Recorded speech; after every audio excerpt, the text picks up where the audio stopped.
नमस्कार। हिंदी साहित्य वार्ता में आप हैं इस वक्त सुभाष ठाकुर के साथ। दोस्तों, अगर आप भी D++B पीजीटी हिंदी की तैयारियां कर रहे हैं तो ये वाला वीडियो आपके लिए बहुत ही ज़्यादा महत्वपूर्ण होने वाला है, क्योंकि इसमें हम डिस्कस करेंगे जो पुराना प्रश्न पत्र है जो 2021 में हुआ था उसके बारे में। और यहाँ से आपको थोड़ी सी जानकारी भी मिल जाएगी कि किस तरीके के प्रश्न जो हैं इस पेपर में पूछे जाते हैं और भविष्य के लिए आप जो हैं किस तरीके से इसकी तैयारियां कर सकते हैं। तो न सिर्फ दिल्ली के लिए बल्कि अगर आप अदर स्टेट्स के भी हैं तो भी अगर हिंदी से संबंधित कोई भी आप पेपर देने जा रहे हैं तो इससे आपको एक आइडिया मिल जाएगा कि कैसे कैसे प्रश्न जो हैं यहाँ से पूछे जाते हैं। अगर आप दिल्ली के बाहर के भी हैं तो भी आप इसके लिए अप्लाई कर सकते हैं। फॉर्म भरने की डेट जो है वो इसकी आप सब लोग जान चुके होंगे कि ये लगभग 14 फरवरी तक जो है आप इसका फॉर्म जो है वो फिल कर सकते हैं। और बाकी जो इसमें रिक्वायरमेंट्स इत्यादि हैं उन सब को एक बार आप साइट से चेक ज़रूर कर लें। तो आज हम इसमें डिस्कस करेंगे जो ये पुराना प्रश्न पत्र है, यहाँ से हमें थोड़ा सा आइडिया मिल जाएगा कि कैसे आप अपनी तैयारियां कर सकते हैं। आप हमारे यूट्यूब चैनल के जरिए भी इस एग्ज़ाम की प्रिपरेशन कर सकते हैं, क्योंकि आज से लगातार जो है इस एग्ज़ाम के लिए हम लगातार अपनी जो ये सीरीज़ है लाने जा रहे हैं, जिसमें आपको हर दिन एक क्लास मिलेगी जो कि सिलसिलेवार रहेगी इस पूरे सिलेबस के अकॉर्डिंग ही। तो यहाँ से हम थोड़ा सा आइडिया लेंगे, उसके बाद हम इसी के आधार पर ही अपनी तैयारियाँ जो हैं वो शुरू कर देंगे। तो आइए शुरू करते हैं आज की ये क्लास। एक चीज़ आप लोग पहले जान लें कि इस वाले प्रश्न में जो टोटल प्रश्नों की संख्या रहती है वो लगभग 300 रहती है। लगभग क्या, पूरे 300 ही प्रश्न इसमें रहेंगे। 100 जो क्वेश्चन रहेंगे पहले वो रहेंगे आपको जनरल जो पेपर रहता है वो सामान्य सा, जिसमें आपका जीके भी रहेगा, हिंदी भी रहेगा, इंग्लिश भी रहेगा और थोड़ा सा आपका रीजनिंग वगैरह भी उसमें पूछी जाती है। लेकिन हम यहाँ पर फोकस कर रहे हैं आपका जो दूसरा पेपर है, जिसमें टोटल जो क्वेश्चनों की संख्या रहेगी वो रहेगी आपकी लगभग 200 एंड जिसमें मार्क्स भी आपके 200 ही रहेंगे। तो यहाँ पर आपको पता चल जाएगा कि किस तरीके के प्रश्न जो हैं इसमें पूछे जाते हैं और कैसे आप इसकी प्रिपरेशन कर सकते हैं। और एक चीज़ और ध्यान रख लेना कि इसमें जो नेगेटिव मार्किंग भी है, जो कि यहाँ पर आपको दिख भी रहा होगा, यहाँ पर लिखा है देखिए कि 1 रॉन्ग मार्क्स का जो है 0.25 जो है इसमें आपका कट जाएगा, यानी कि 1/4 जो है यहाँ पर आपको नेगेटिव मार्किंग भी इस पेपर में देखने को मिलेगी। तो ये तो बात होगी कि टोटल कितने इसमें पेपर रहेंगे। तो पेपर इसमें आप एक दिन में ही ये पूरा का पूरा रहेगा, 2 पेपर रहेंगे, जिसमें एक जो है आपका 100 नंबर का, दूसरा जो है आपका 200 नंबर का। 200 ही क्वेश्चन, यानी कि हर एक क्वेश्चन जो है वो 1 नंबर का इसमें रहने वाला है। हिंदी साहित्य से रिलेटेड और व्याकरण से रिलेटेड जो भी इसमें प्रश्न बनेंगे उनको हम डिस्कस कर रहे हैं। तो यहाँ पर देखिए इसमें आंसर भी दिए हुए रहेंगे आपको। आज का जो ये क्लास है ये बिल्कुल सिंपली आपको समझना है कि किस तरीके का पेपर जो है इसमें रहता है। तो पहला प्रश्न है स्क्रीन पर कि अपभ्रंश को अब कोई भी पुरानी हिंदी नहीं कहता है। अब पुरानी हिंदी ये देखिए बिल्कुल आपका भाषा वाले पोर्शन से ही पूछा हुआ है ये। तो हजारी प्रसाद द्विवेदी ने ये कहा था कि अब इसे कोई भी पुरानी हिंदी नहीं कहता, जबकि गुलेरी, रामचंद्र शुक्ल और राहुल सांकृत्यायन इन्होंने जो है पुरानी हिंदी नामकरण किया हुआ है। नेक्स्ट क्वेश्चन है, एक ग्रंथ के रूप में डॉक्टर नगेंद्र ने हिंदी साहित्य की प्रथम रचना कौन सी मानी है। तो ये भी बहुत आसान सा है, देवसेन की जो श्रावकाचार नामक रचना है, देखिए 2 बार इसमें ये दिया गया है। तो इसको आप मैनेज कर लीजिएगा, तो कहीं से भी आप इसको देख सकते हैं। तो एक ग्रंथ के रूप में डॉक्टर नगेंद्र ने हिंदी साहित्य की प्रथम रचना किसे माना, ये थी श्रावकाचार। यानी कि सामान्य से प्रश्न, अभी तक 2 प्रश्न हमने देखे, दोनों ही प्रश्न जो है बहुत सामान्य थे यहाँ पर। अगला प्रश्न है पृथ्वीराज रासो के रचयिता। तो ये तो बिल्कुल सिंपल सा क्वेश्चन है, यहाँ से भी आप अच्छे से इसको समझ पाएंगे। पुरुष कहानी हूँ कहूँ जसु पथावे पुत्रु, किस कवि की पंक्ति है, ये विद्यापति की जो फेमस कृति है कीर्तिलता, उससे ये प्रश्न पूछा हुआ है। तो भक्तिकालीन हिंदी काव्य की सर्वाधिक प्रमुख भाषा कौन सी है, तो ये ब्रज भाषा है। तो यहाँ पर भी एक सामान्य सा प्रश्न आपको पूछा है, कोई ऐसा कोई आप देखेंगे कि बहुत ही ज़्यादा डेप्थ वाला क्वेश्चन नहीं है, सामान्य से प्रश्न है। अगर आपको हिंदी की सामान्य सी नॉलेज है तो आप इनको कर सकते थे। नेक्स्ट क्वेश्चन है, भक्तिकालीन हिंदी काव्य की सर्वाधिक प्रमुख भाषा कौन सी है। तो अच्छा सॉरी, ये तो वही प्रश्न है, इसमें 2 बार दिए गए हैं। आगे है, अमीर खुसरो के गुरु का नाम क्या है। तो अमीर खुसरो के गुरु ख्वाजा निज़ामुद्दीन औलिया। बहुत ही फेमस क्वेश्चन, बार बार यहाँ से पूछता है, यानी कि आपको आदिकाल से प्रश्न पूछा हुआ है। तो लास्ट में हम जानेंगे, देखते हैं कि भाई किस तरीके से कहाँ से कितने चीज़ें रहेंगी, वो आप साथ में इसमें एनालाइज भी करते रहें खुद। आधुनिक युग के प्रवर्तक, यानी कि आधुनिक काल से भी प्रश्न यहाँ पर पूछा गया है, ये भारतेंदु हरिश्चंद्र जी हैं। ठीक है, नेक्स्ट क्वेश्चन है, देखिए आधुनिक काल का समय कब से कब तक माना जाता है? तो ये आप सब लोग जानते हैं कि 1900 से अब तक का जो समय है वो आधुनिक काल का है, लेकिन यहाँ पर विक्रमी और ईस्वी नहीं दिया है। अगर ये ईस्वी होता तो फिर ये नहीं हो जाना था। यहाँ पर विक्रमी संवत जो है 1900 से मानेंगे, जो कि शुक्ल ने माना है। ठीक है, नेक्स्ट क्वेश्चन है, ओरछा नरेश इंद्रजीत का दरबारी कवि कौन था? ये थे केशवदास, यानी कि रीतिकाल से भी प्रश्न पूछा हुआ है। महावीर प्रसाद द्विवेदी सरस्वती पत्रिका के संपादक कब बने? ये बहुत ही फेमस क्वेश्चन है, बार बार पूछा जाता रहता है। 1903 में। ठीक है, बौद्ध धर्म साहित्य किस भाषा में बहुलता से मिलता है? पाली भाषा।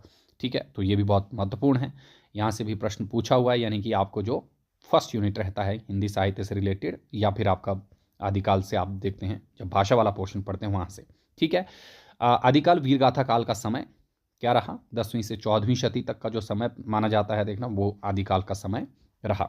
ठीक है, अगला प्रश्न है यहाँ पर, सूरदास ने भ्रमर गीत में किसका वर्णन किया है? तो निर्गुण जो ब्रह्म है उसका उपहास किया गया है, किसके द्वारा? गोपियों के माध्यम से। यानी कि ये भी एक सामान्य सा प्रश्न है, यानी कि बेसिक नॉलेज जो है हिंदी की रखनी आपको बहुत ज़रूरी है। अगला प्रश्न है, रीतिकालीन कविता का आरंभ केशवदास की किस रचना से माना जाता है? तो ये रसिक प्रिया है, जो इन्होंने 1601 के आसपास लिखी थी। बहुत ही महत्वपूर्ण कृति है, यानी कि रीतिकाल से एक और प्रश्न आपके पास आ गया। हिंदी साहित्य का आरंभ किस शताब्दी से माना जाता है? तो ये 10वीं शताब्दी, क्योंकि 933 ईस्वी में आप देखते हैं कि श्रावकाचार की जो देवसेन की जो रचना श्रावकाचार थी, तो यहीं से हम मानते हैं। ठीक है, अगला प्रश्न है, हिंदी साहित्य में गद्य काल किसे कहा गया है? तो ये आधुनिक काल ही है। नेक्स्ट क्वेश्चन आपकी स्क्रीन पर है यहाँ पर, जैन पद्म पुराण का अनुवाद किसने किया?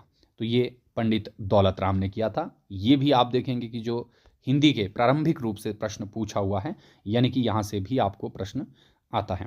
नेक्स्ट क्वेश्चन है, पुस्तकों और लेखकों के जोड़े दिए गए हैं, इनमें से कौन सा जोड़ा जो है वो गलत बताया गया है? तो यहाँ पर देखिए, आपका भाषा योग वशिष्ठ नाभादास की रचना नहीं है, बल्कि ये रचना आप सब लोग जानते हैं कि राम प्रसाद निरंजनी की है, जो कि प्रथम खड़ी बोली हिंदी की कैसी है आपकी परिनिष्ठित रचना मानी जाती है ये। ठीक है, नेक्स्ट क्वेश्चन है, महादेवी वर्मा की रचना अतीत के चलचित्र कैसा संग्रह है? तो ये है इनके संस्मरणात्मक कृति। अगला प्रश्न एक और यहाँ पर दिया हुआ है, चंद्रदत्त शर्मा गुलेरी की सुविख्यात कहानी जो है वो कौन सी है? ये बहुत ही फेमस रही, जो कि युद्ध की पृष्ठभूमि पर लिखी थी, उसने कहा था। बहुत ही महत्वपूर्ण ये रचना है, इसको आप याद जरूर रखें, कई बार इसके पात्रों इत्यादि को भी पूछ लेते हैं। तो यहाँ के शुरुआती 20 क्वेश्चन आपको बिल्कुल नॉर्मल से लगे, अगले 20 क्वेश्चनों को हम देखते हैं। इसके बाद अगला जो प्रश्न है, देखिए यहाँ पर लिखा है 121वां प्रश्न है ये, रानी केतकी की कहानी के बारे में कौन सा कथन सत्य नहीं है? तो यहाँ पर थोड़े से अब कॉन्सेप्चुअल क्वेश्चन भी हैं, ऐसा नहीं कि सिर्फ फैक्ट ही फैक्ट हैं। ठेठ हिंदी में लिखी गई है, बिल्कुल ऑब्वियस सी बात है, क्योंकि जो इंशाल्लाह खां थे जो इसके लेखक रहे, वो क्या रहे हैं, मतलब इनकी हिंदी में आप देखते हैं कि जो आपका चटकीली मटकीली मुहावरे नुमा भाषा जो ठेठ भाषा रही, वो इसमें देखने को मिलती है। इसका अन्य नाम जो है उदयभान चरित के नाम से भी इसको जानते हैं हम, और इसीलिए बोला गया है कि इसमें रानी केतकी और उदयभान की जो प्रेम कथा है ये देखने को मिलती है। तो ये 3 कथें इसमें सत्य हैं। इसके लेखक सदल मिश्र नहीं है, बल्कि इसके लेखक इंशाल्लाह खां ही हैं। ठीक है, तो इस तरीके से आप जानते हैं कि यहाँ पर थोड़ा सा कॉन्सेप्ट भी आपको पता होना चाहिए, ऐसा नहीं है कि बिल्कुल तथ्य को पढ़ के आप जाएंगे तो हो जाएगा। नई कहानी के अंतर्गत 3 ही नाम आते हैं, देखना जो ये आंदोलन चला, मोहन राकेश, राजेंद्र वर्मा और कमलेश्वर, तीनों ही अच्छे मित्र भी माने जाते हैं। विष्णु प्रभाकर इसमें नहीं थे। कालिदास के शंकुतला नाटक का हिंदी अनुवाद राजा लक्ष्मण सिंह ने ये किया था 1862 के आसपास। बहुत ही महत्वपूर्ण है ये ग्रंथ, जब भी हम हिंदी नाटकों की बात करते हैं तो इसका जिक्र जरूर आता है शुरुआती नाटककारों में। नेक्स्ट क्वेश्चन है, साहित्यिक विधा के रूप में जीवनी लेखन का प्रारंभ कब हुआ? तो ये भारतेंदु युग में हुआ। ये भी सामान्य सा प्रश्न है, आपका कथेत्र गद्य से भी प्रश्न आया हुआ है। नेक्स्ट क्वेश्चन है यहाँ पर, कुछ पत्रिकाओं और उनके संपादक साहित्यकारों के जोड़े दिए गए हैं, कौन सा असंगत हैं? तो यहाँ पर जो सुधा पत्रिका है उसके जो संपादक सुमित्रानंदन पंत नहीं रहे।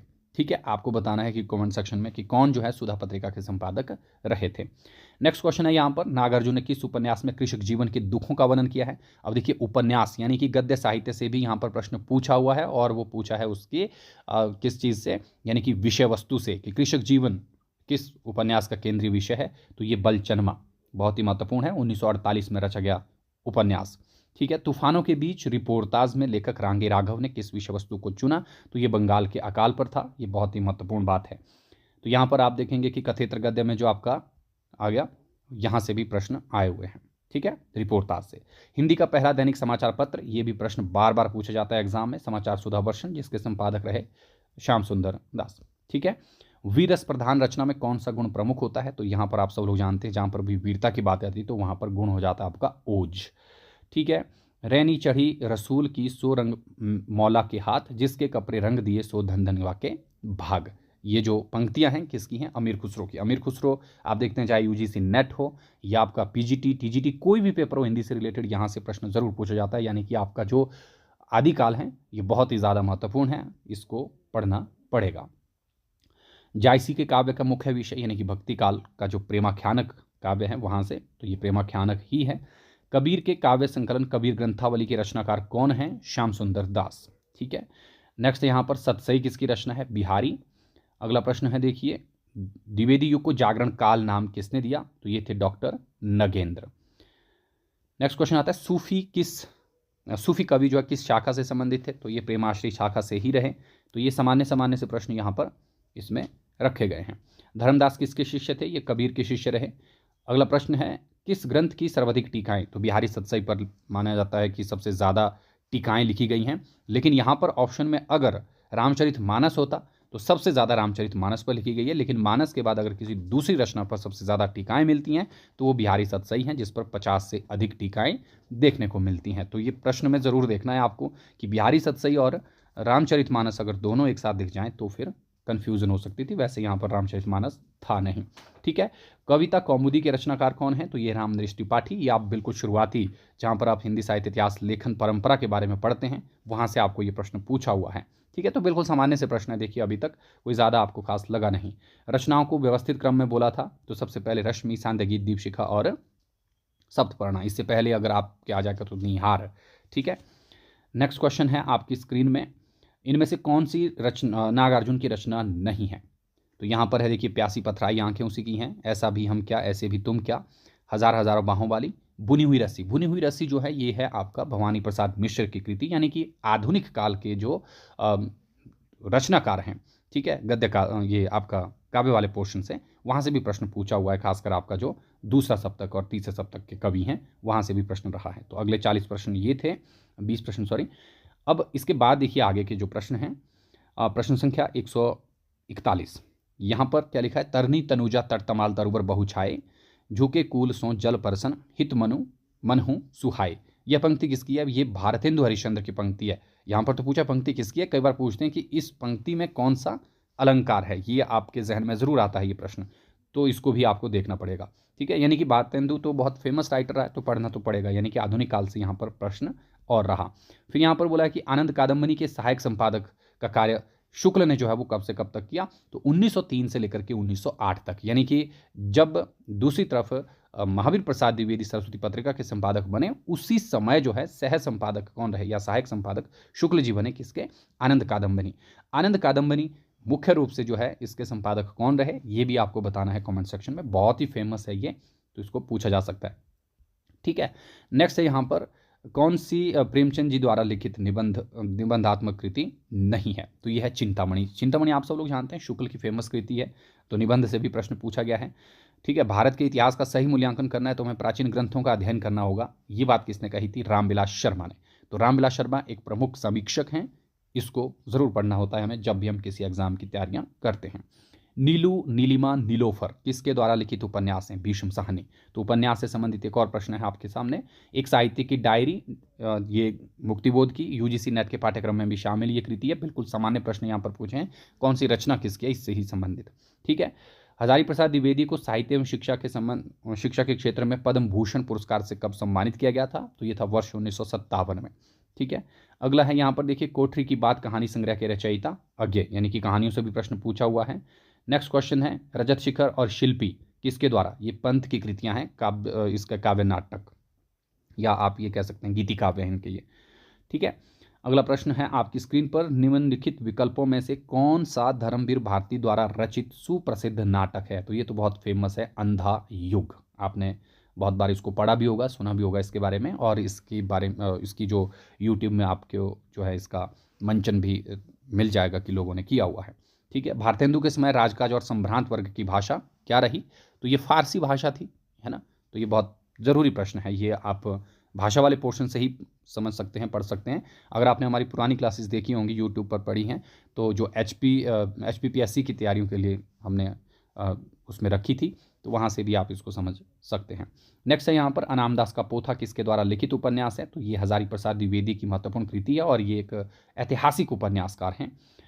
ठीक है, नेक्स्ट क्वेश्चन है कौन सा ग्रंथ खंड काव्य है, तो ये है अभिमन्यु वध, जिसमें अभिमन्यु के वध की ही बात की गई है, जबकि प्रिय प्रवास, पृथ्वीराज रासो और पद्मावत ये सारे के सारे क्या हैं, महाकाव्य हैं। यानी कि आपको काव्य शास्त्र से संबंधित प्रश्न भी यहाँ पर पूछा हुआ है कि खंड काव्य और महाकाव्य में क्या अंतर है, ये भी आपको पता होना चाहिए। उपालंब काव्य का श्रेष्ठ उदाहरण, तो ये तो भ्रमर गीत काव्य है, और उपालंब काव्य भ्रमर गीत को कहा किसने था, ये प्रश्न भी आ सकता है। तो इसलिए इस प्रश्न को भी आपको जो है कमेंट सेक्शन में जाके बताना है, ताकि पता चल सके कि आपकी तैयारियां जो है वो कितनी बेहतर हैं। रहस्यवाद के संबंध में असत्य कथन, देखिए रहस्यवाद का संबंध निर्गुण निराकार रूप से होता है, बिल्कुल सही बात होता है। जीवात्मा जब परमात्मा से संबंध जोड़ती है तो वो भावनात्मक हो जाती है, बिल्कुल सही बात है, और यही आपका रहस्यवाद भी है। साधनात्मक रहस्यवाद में साधक जो है कुंडलिनी जागृत करता है, ये भी बिल्कुल उचित बात है, जबकि कबीर रहस्यवादी कवि थे, है लिखा होता तो ये बिल्कुल ठीक हो जाना था, लेकिन यहाँ पर लिखा है कि यह कबीर रहस्यवादी कवि नहीं है, इसका मतलब यही जो है इसमें असत्य है। ठीक है, और कबीर को पहले पहल रहस्यवादी कवि किसने कहा है, ये भी आपको जानना बताना है, बहुत महत्वपूर्ण प्रश्न है ये भी। ठीक है, नेक्स्ट क्वेश्चन है प्रेमाख्यानक काव्य में रस की किस रस की प्रधानता है, तो ऑब्वियस सी बात है, प्रेम की बात हो रही तो श्रृंगार यहाँ पर हो जाएगा, बिल्कुल सामान्य प्रश्न। निम्न विकल्पों में से कौन सा विकल्प गलत है। ठीक है, तो यहाँ पर पंथ ने उर्वशी काव्य की रचना की है। उर्वशी आप सब लोग जानते हैं, एक तरफ सबसे पहले अगर हम चंपू काव्य की बात करें तो जयशंकर प्रसाद की रचना है उर्वशी, दूसरी तरफ अगर हम गीति नाट्य की बात करें तो वो दिनकर की कृति है, तो इसलिए ये वाला ऑप्शन बिल्कुल गलत हो जाएगा। फिर यहाँ पर इनको आरोही क्रम के अनुसार सही तरीके से रखना था। सबसे पहले प्रसाद 1889 में आए, निराला 1907 में आए, पंत जो है 1900 है ना, एंड महादेव वर्मा 1907 में आए। ठीक है, तो ये सही क्रम था। नेक्स्ट है यहाँ पर लालटीन की छत, ये उपन्यास है निर्मल वर्मा का, बहुत ही फेमस ग्रंथ है ये भी। जयशंकर प्रसाद की कहानियों की संख्या कितनी है, 70 है, अगर कहानी संग्रह पूछे होते तो ये 5 ही हैं। ठीक है, अगला प्रश्न देखते हैं, तो ये हमारे 60 क्वेश्चन यहाँ पर कंप्लीट हो गए। नेक्स्ट है 161 जो क्वेश्चन है, देखिए अश्क किस साहित्यकार का उपनाम है, तो ये है आपका उपेंद्रनाथ का। तो उपेंद्रनाथ को किस नाम से जानते हैं, अश्क के नाम से जाना जाता है। ठीक है, अगला प्रश्न है प्रेमचंद की आत्माराम कहानी में आत्माराम कौन है, यानी कि अब देखिए प्रेमचंद की कहानियों को अगर आपको पूछा गया है तो थोड़ा थोड़ा बारीकी से पढ़ने की जरूरत तो नहीं है, लेकिन मोटे मोटे तौर पर आपको पता होना चाहिए कि किस कहानी में कौन सी बात है। तो तोता है ये आत्माराम। ठीक है, वैद्यनाथ मिश्र किस लेखक का मूल नाम है, बहुत ही फेमस क्वेश्चन है ये भी, नागार्जुन, ये आप जानते हैं। निराला किसको अपना आध्यात्मिक गुरु मानते थे, तो ये स्वामी विवेकानंद को मानते हैं। अगला प्रश्न है 4 विकल्पों से उस विकल्प का चयन करना है आपको जहाँ पर पर्यायवाची शब्द जो है वो नहीं दिया गया है। ठीक है, तो प्रवाद है, अफवाह, किंवदंती, जनश्रुति, लेकिन इसमें रहेगा आपका प्रतिहारी। आगे है कि उस विकल्प का चयन करें, दिए गए शब्द का पर्यायवाची शब्द नहीं है। तो यहाँ पर देखिए आपको व्याकरण में पर्यायवाची शब्दों इत्यादि से भी प्रश्न जो है वो पूछे हुए हैं। ठीक है, तो नेक्स्ट है यहाँ पर उस शब्द का विलोम शब्द भी बोला गया है अब आपको, यानी कि जो विपरीतार्थक शब्द हैं, समष्टि का व्यष्टि, इजी सा। ठीक है, एकार्थक शब्द का विकल्प भी बोला है, आसक्ति, यानी कि गहरी चाह। नेक्स्ट है यहाँ पर अनेकार्थक शब्द ही, यानी कि आपको शब्द वेद से भी प्रश्न पूछा हुआ है, पर्यायवाची से भी पूछा हुआ है, दूसरे जो आपके विपरीतार्थक है उनसे भी पूछा। उत्सर्ग का जो अनेकार्थक नहीं है वो है विकल्प। ठीक है, अब आगे फिर से बोला है उस विकल्प का चयन करें जो उपसर्ग से बने शब्द का सही विकल्प नहीं है, जहां पर उपसर्ग जो है वो नहीं लगा है, पियक्कड़। ठीक है, आगे देखिए यहां पर भी उपसर्ग से बने शब्द का सही विकल्प नहीं पूछा, यानी कि उपसर्ग और प्रत्यय भी आपको अब पढ़ने पड़ेंगे। नेक्स्ट क्वेश्चन है आपके पास, निम्नलिखित प्रश्न में 4 विकल्पों में से उस विकल्प का चयन करें जो प्रत्यय से बने शब्द का सही विकल्प नहीं है। तो यहां पर अब प्रत्यय पूछा गया है, तो यहां पर निहाल। ठीक है, अगला प्रश्न 172वां प्रश्न आपकी स्क्रीन पर, निम्नलिखित प्रश्न में 4 विकल्पों से उस विकल्प का चयन करें जहां पर प्रत्यय, यानी कि आपने देखा अभी तक उपसर्ग प्रत्यय, यहां से प्रश्न पूछे, अनेकार्थी शब्दों से पूछे, पर्यायवाची से पूछा, विपरीतार्थक से पूछ लिया। ठीक है, तो यहां पर है अवकाश। ठीक है, चलिए नेक्स्ट क्या है, नेक्स्ट क्वेश्चन है 173वां। यहाँ पर लिखा है उस विकल्प का चयन करिए जो दिए गए शब्द का विलोम शब्द है। क्षुद्र, क्षुद्र यानी कि विशाल, इसका विपरीतार्थक हो जाएगा। नेक्स्ट है एक आर्थक शब्द का सही विकल्प क्या है। अनुज, अनुज का मतलब है आपका छोटा भाई। बहुत सिंपल साधारण से प्रश्न है, इसमें आपको कुछ ज़्यादा दिक्कत की बात नहीं थी। फिर शब्द युगम भी दिए गए हैं यहाँ पर, देखिए इस प्रश्न में आप देख रहे होंगे, ठीक है, दिए गए शब्द युगम के अर्थ का सही विकल्प 175 जो क्वेश्चन है आपका, ठीक है। तो यहाँ पर देखिए कृत और क्रीत लिखा हुआ है, कृत और क्रीत लिखा हुआ है। कृत मतलब किया हुआ, क्रीत का मतलब है खरीदा हुआ, यानी कि जिस क्रम में ये शब्द दिए रहेंगे उसी क्रम में ही आपको इसके अर्थ भी बताने हैं। यही है आपका शब्द युगम। यहाँ पर दो समान उच्चारण वाले शब्द जो है भिन्न अर्थ प्रदान करे, ठीक है, वो आपको याद रख लेना। उत्पत्ति की दृष्टि से शब्द के कितने भेद हैं, सामान्य सा प्रश्न यहाँ पर पूछा हुआ है, ठीक है। अब यहाँ पर अगला जो प्रश्न है देखिए 177वां, इसमें लिखा है कि 4 विकल्पों में से उस विकल्प का चयन करना है जो दिए गए वाक्य के अनुसार सही पदबंध के भेद का विकल्प है। तो वह बहुत धीरे धीरे चलता है। तो बहुत धीरे धीरे को यहाँ पर ब्रैकेट में लिख दिया है और बोला गया है कि इसमें क्या चीज़ आएगी, तो ये है क्रिया की विशेषता बता रहा है, ठीक है ना। तो यहाँ पर क्रिया विशेषण पदबंध हो जाएगा। अगला प्रश्न यहाँ पर फिर से बोला गया है कि वाक्य के अनुसार सर्वनाम के भेद का सही विकल्प, खाने के स्वाद में कुछ कमी है। तो कुछ जब हो गया तो निश्चित नहीं है कि किस चीज़ की कमी है, तो इसलिए ये अनिश्चयवाचक सर्वनाम। तो सर्वनाम से भी आपको प्रश्न है एंड विशेषण से भी आपको प्रश्न मिल गया, ठीक है। हिंदी में पद के कितने भेद या प्रकार होते हैं, तो ये हो जाएगा आपका 5। नेक्स्ट क्वेश्चन देखिए यहाँ पर दिए गए वाक्य के अनुसार क्रिया के भेद का सही विकल्प, दीपा खाना खाने के बाद टहलती है। तो बहुत साधारण सा प्रश्न था कि जब एक क्रिया खत्म करके दूसरी क्रिया करते हैं तो वो पूर्वकालिक क्रिया मानी जाती है, ठीक है। तो ये ये 80 क्वेश्चन हो गए। इसके बाद के 20 क्वेश्चन हम और देख लेते हैं, फिर बाकी के जो 100 हैं उनको आगे वाली क्लास में देखते हैं, ठीक है। तो यहाँ पर लिखा है निम्नलिखित प्रश्न में 4 विकल्पों में से उस विकल्प का चयन करें जो दिए गए वाक्य के अनुसार क्रिया विशेषण के भेद का सही विकल्प बताए, ठीक है। मुझे आज ही यह कार्य पूरा करना है। तो यहाँ पर कैसी विशेषता हो जाएगी, तो ये आपका कालवाचक विशेषण हो जाएगा, ठीक है।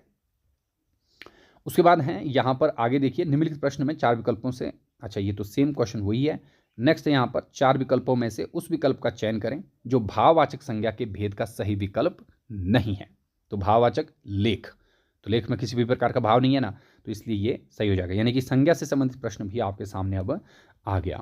जिन शब्दों में प्रयोगानुसार कुछ परिवर्तन उत्पन्न होता है वे क्या कहलाते हैं। तो जहाँ पर बदलाव आ जाता है तो वे विकारी हो जाते हैं, अगर अपरिवर्तित रहें तो अविकारी हो जाएंगे। उस विकल्प का चयन करें जो भाववाचक संज्ञा के भेद का सही विकल्प नहीं है। जीना यहाँ पर क्या हो जाएगा, सही हो जाएगा, ठीक है। नेक्स्ट देखिए 1 लीटर दूध मिल जाता तो खीर बन जाती। तो इसमें देखिए निश्चित परिमाण दिया हुआ है, माप दिया हुआ है एक तरीके से, तो यहाँ पर है आपका निश्चित परिमाणवाचक विशेषण। अगला प्रश्न है 186वां, जिस संयुक्त क्रिया से मुख्य क्रिया की पूर्णता का बोध होता है उसे हम क्या कहते हैं, समाप्ति बोधक क्रिया, ठीक है। तो क्रिया से भी प्रश्न है आपके पास, सर्वनाम से भी प्रश्न है, यह हमारी जगह है।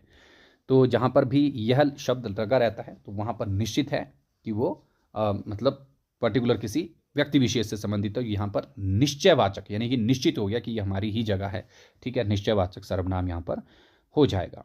188 नंबर जो प्रश्न है ये है वाक्य में प्रयुक्त प्रत्येक सार्थक शब्द को हम क्या कहते हैं। तो ये साधारण सा प्रश्न, पद, ठीक है। स्वतंत्र जब तक शब्द रहता है तो वो शब्द कहलाता है, लेकिन वाक्य में अगर उसको हम प्रयोग कर लेते हैं तो वो क्या हो जाता है, आपका पद कहलाता है। उद्देश्य और विधेय क्या हैं, ये हैं वाक्य के अंग। ये प्रश्न भी बहुत महत्वपूर्ण प्रश्न है, बार बार पूछा जाता है इसको भी एग्जाम में।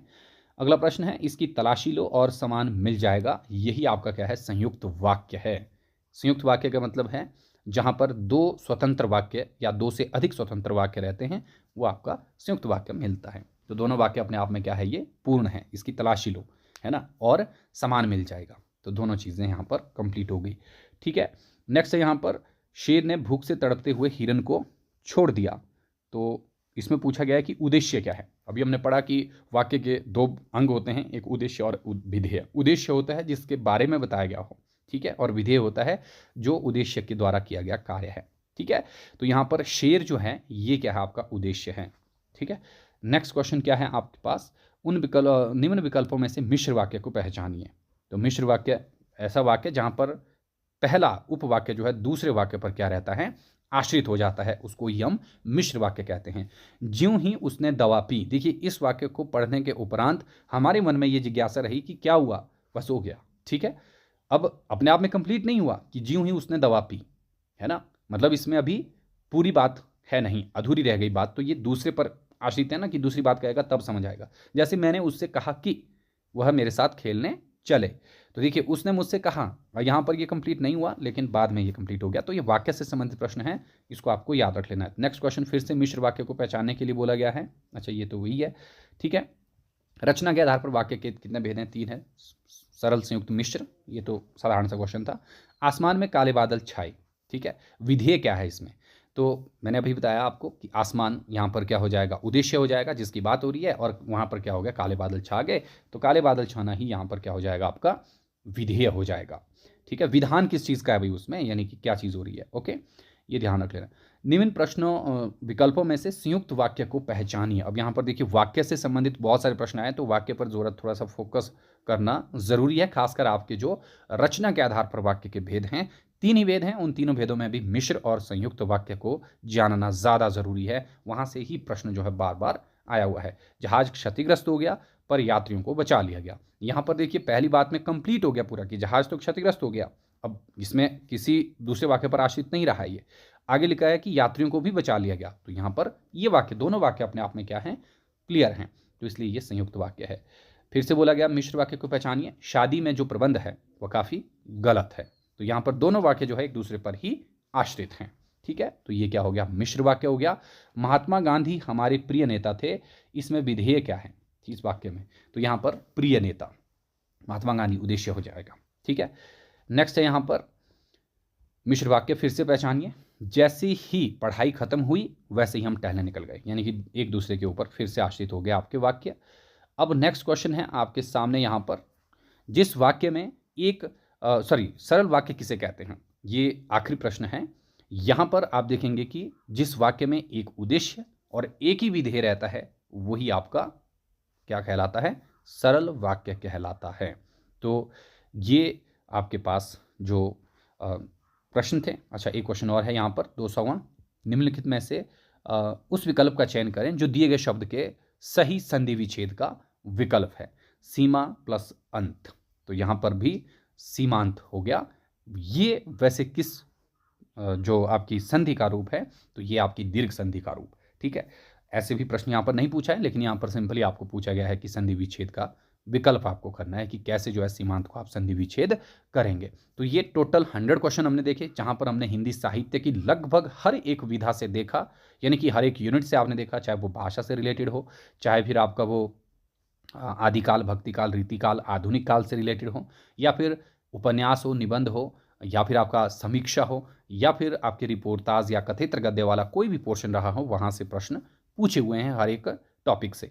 तो 100 क्वेश्चन इसमें और बच जाते हैं जिनको हम अगले भाग में डिस्कस करेंगे। तो यहाँ पर दूसरी तरफ आपने देखा कि हिंदी व्याकरण के भी लगभग मोस्ट जो टॉपिक रहते हैं वहाँ से प्रश्न आपको पूछा हुआ है, चाहे वो संधि है, चाहे वो आपका शब्द है, चाहे फिर आपका शब्द युगम है ना, वहाँ से प्रश्न पूछे हुए हैं। तो अगले भाग में थोड़े से और जो 100 प्रश्न बनते हैं इसमें, उसके बारे में हम डिस्कस करेंगे। तो अभी के लिए फ़िलहाल